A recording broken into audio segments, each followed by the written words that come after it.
Here's another quick update for the broadleaf thyme. So I've cut back a lot.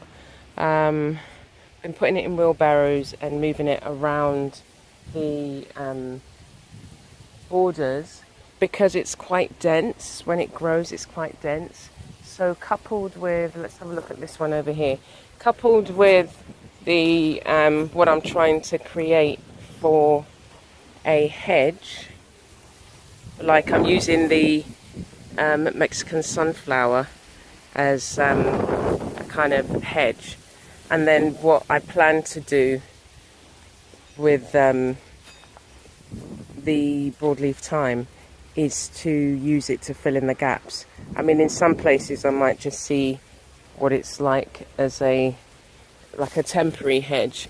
So along here you can see the Mexican sunflowers growing really well, and I've just put some of the broadleaf thyme to kind of fill up the gaps, and that will stop Cole, our new puppy, from it's too dense to try and get through, so any animals will keep out unless it's I don't know, a broadleaf thyme loving animal. But so I've got some other places which I need to fill it, and this should fill quite quickly. It likes the rain and the sun, and it's getting a lot of that. So I might continue along this bank here and just fill it with the broadleaf thyme all the way along and round. But you can see down here where it's really these plots, there's 5 spots where it just takes over, and I'm trying to, as quick as I cut it back, it rains for like 3 days in a row, and then it just grows back really quickly.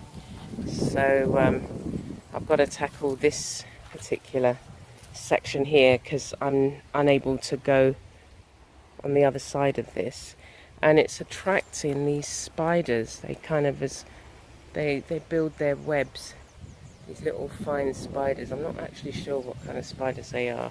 If they're not biting ones, then I'll leave them, but my lemon tree's not doing too good.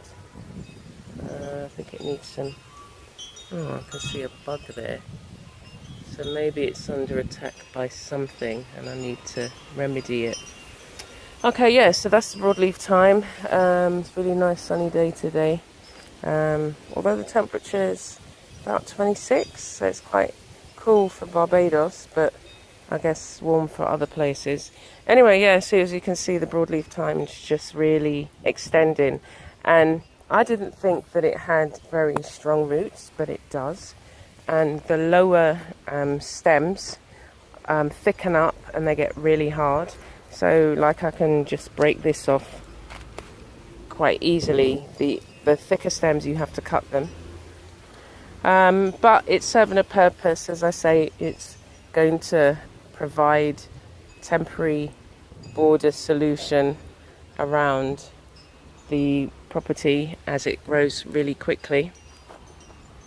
And I've been using it in food as well. So the broader leaves, I use them just like in like a stir fry with other vegetables, and I also use it in the garden, so as a preventative and a hedge. So it's having multiple uses, and obviously it also has the medicinal properties. The other place that I'm using it is against this hedge here, and it's been growing well. All I'm doing is throwing it in near the fence, and it's growing. The leaves here, because I guess it's richer here, is there.